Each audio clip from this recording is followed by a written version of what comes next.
আসলো এটা এবং তাকে বডিগার্ড হিসেবে মানে ওই বডি মাসাজ করার জন্য তাকে আর কি তখন সালমান এটা দেখলেই তো বোঝা যায়। এবং এটা সামিরাই ছিল, এটা বেল্টিনেট দিয়ে বাথরুমে বেল্টিনেট দিয়ে সালমান ভাই এই ছবিটা তুলছিল। তো আমাদের শ্রদ্ধেয় আমার নীলা চৌধুরীকে একদিন বলছিল ভাইয়া যে মা আমার বইটা নষ্ট হয়ে গেছে। তখন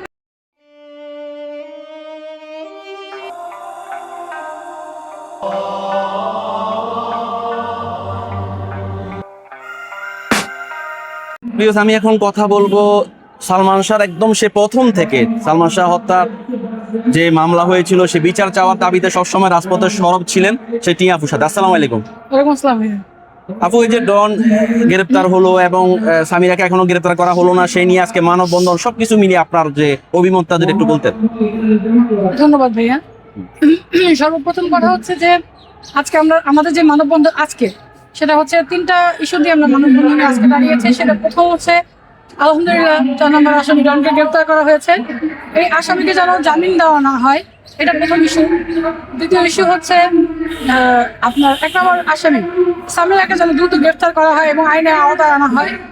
3 নম্বর হচ্ছে আমাদের এক ভক্তের কমেন্টে শাকিল কিবরিয়া নামে একজন ব্যক্তি, উনি সালমান শাহ পরিবারকে হুমকি দিয়েছে এবং আমাদের শ্রদ্ধেয় মা নীলা চৌধুরীকে বলেছেন যে সালমান শাহ মামলা নিয়ে যেন সে বাড়াবাড়ি না করে।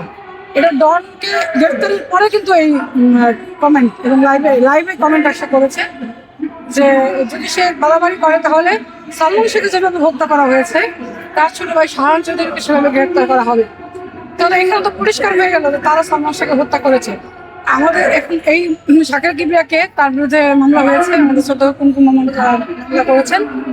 এখন এই শাকিল কিবরিয়াকে কোথা থেকে আসলো, সে কার প্রভাবে সে এই কথাগুলো বলছে, এটাও একটা প্রশ্ন এখন আমাদের কাছে। যাই হোক, আমরা আজকে মানববন্ধন করছি দ্রুত আসামিদের গ্রেপ্তারের দাবিতে এবং যে আসামি ধরা পড়েছে ডন তাকে যেন জামিন দেওয়া না হয়। এবং সিআইডি কাছে আমরা কৃতজ্ঞ এবং আমরা প্রশাসনের কাছে এবং আমরা প্রধানমন্ত্রীর কাছে কৃতজ্ঞ যে তারা এটা সুদৃষ্টি দিবেন। আপু, কি কোনো স্বীকারোক্তি দিয়েছে, কারণ নাম নিয়েছে বলতে পারেন? ধরনের কথা বলতেছি। এখনো আসলে সেরকম কোনো কিছু জানা যায়নি, তবে এটা তো আগেও আমরা শুনেছি যে সামিরা এবং সামিরার মা লুসি, আজিজ মোহাম্মদ সবাই সালমান শাহকে হত্যা করে 12 লাখ টাকা কন্ট্যাক্ট করেছিল, 6 লাখ টাকা আগে 6 লাখ টাকা পরে।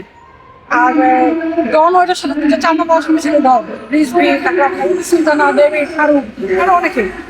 তো এখনো সেভাবে কোনো আমরা পাইনি, তবে তাকে রিমান্ডে নেওয়া হলে অবশ্যই আমরা অচিরেই সব কিছু জানতে পারবো। আপু, ধরেন নাকি অতীত অনেক খারাপ। আমি একটা ইন্টারভিউতে ইতিহাফ বলছিল যে সে আগে নাকি খুন করছিল, খুন করে পালাইছিল, বা কি মনে হয় এরকম কোনো অতীত আছে কিনা তার? হ্যাঁ ভাইয়া, এটা আমরা শুনছি যে নাকি বগুড়ায় যখন ছিল তখন একটা হত্যা মামলা তার নামে ছিল এবং সে পালায় আসছিল।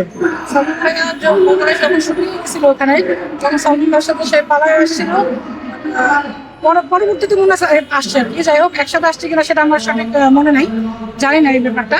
তারপরে সে সালমান ভাইয়ের কাছে সে আশ্রয় নিয়েছে এবং সালমান ভাই তাকে আশ্রয় দেয় এবং তাকে বডিগার্ড হিসেবে মানে ওই বডি মাসাজ করার জন্য তাকে আর কি তখন সালমান ভাই তাকে পরিচয়টা কিভাবে হলো, কার মাধ্যমে হলো ডনের সাথে পরিচয়?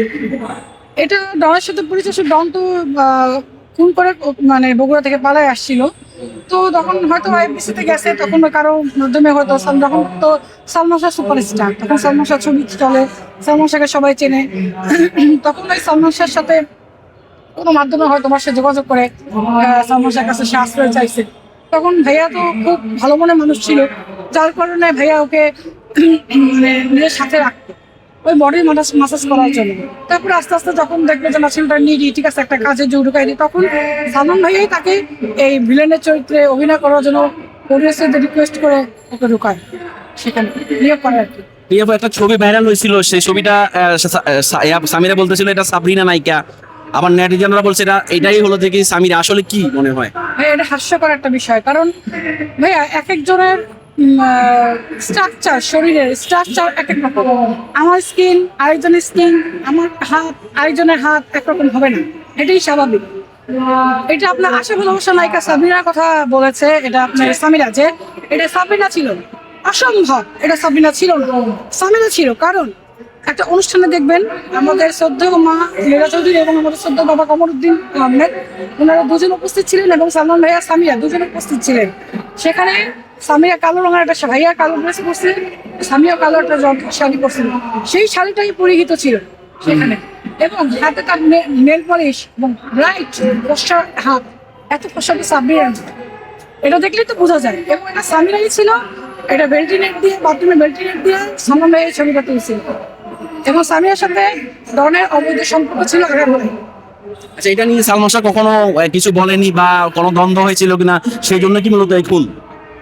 আসলে সামিরা তো আসলে একটা দুশ্চরিত্রা মহিলা, শুধু ডন না, আজিজ মোহাম্মদ এবং ইন্ডাস্ট্রির অনেক প্রডিউসার আছে, বাইরে অনেক পুরুষ তার বাসায় আসতো, যেটা ভাইয়া যখন বাসায় না থাকতো সালমান ভাইয়া, তখন তার অবচরে অনেকে আসতো আসে।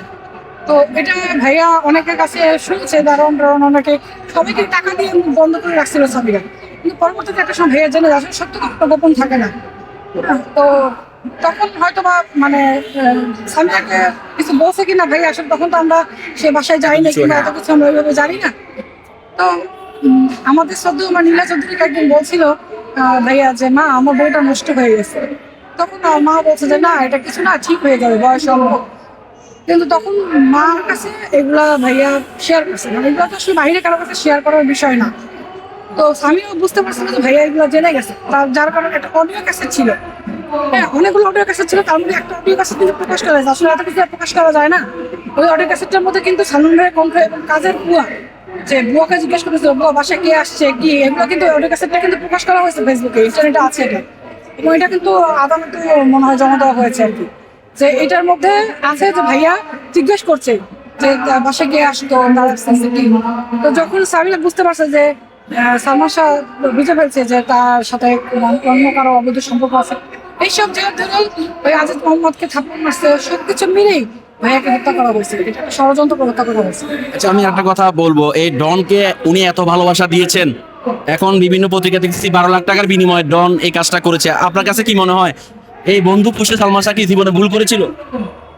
অবশ্যই, কারণ দেখবেন আপনি এটা শুধু সালমান ভাইয়া না, আমাদের প্রত্যেকটা মানুষের জীবনেই কাছের মানুষগুলো কিন্তু শত্রু হয়, আমরা বুঝি না। আমরা বেশি আমার কাছের লোক, সে কেন ক্ষতি করবে, কাছের মানুষগুলোই ক্ষতি করে। ডনকে যে সাপোর্ট কিংবা যেই মানে তাকে যে আশ্রয়টা ভাইয়া যেভাবে দিছিল, ডন সেই মূল্য রাখে নাই। সে বন্ধু, সে বলে বন্ধু কিসের বন্ধু তোমার, তুমি তো একটা বডি মাসাজ দিচ্ছিল, তারপর তুমি না খায় থাকবা, তুমি একটু তোমার কোনো ইনকাম নাই, এই জন্য ভাইয়া তোমাকে একটা রোলের সুযোগ করে দিচ্ছে। ঠিক আছে, তারপর বুঝলাম তুমি বন্ধু ছিল। তুমি কেমন বন্ধু ছিল যে তুমি দাফন করতে আসলে সে বলছে শুক্রবার দিন হরতাল ছিল, এর আগে আপনাকে আমি বলছিলাম এই কথাটা, যে সে বলছে শুক্রবার দিন হরতালের জন্য সে আসতে পারবে। সে কেমন বন্ধু যে সে বলে যে সালমান আত্মহত্যা করছে, এটার জন্য নীলান্টি আসলে আমাদেরকে দোষারোপ করে, নীলান্টি এভাবে করে সে সাংবাদিকের কাছে বলছে। এটাও বলছে যে সামিয়া ভাবি কে আমি খুব সম্মান করি, সে খুব শিক্ষিত, সে সুন্দর, সে মানে সে মনে হয় তার টিচার। ভাবি প্রশংসা করে। হ্যাঁ, ভাবি খুব প্রশংসা করে। আমি আরেকটা প্রশ্ন করবো এই প্রসঙ্গে, এখন কি ভাবিকে যে বাঁচাবে স্বীকারোক্তি দিবে না দিবে না, আমরা কি মনে হয় এই আদরের ভাবিকে এসে বাঁচাবে? সুন্দর একটা প্রশ্ন করছেন, শুনেন। মানে মানে যখন নাকি মানুষ সুখে থাকে, সুখের ভাগ সবাই নিতে আসে ভাই, দুঃখের ভাগ কেউ নিতে আসে না। ঠিক আছে, আমি আপনাকে দিয়ে পাপ করাবো, কিন্তু আপনার পাপের ভাগ কি আমি নিতে যাবো? না না, আসবে এখন সামিয়া তোমাকে উদ্ধার করতে।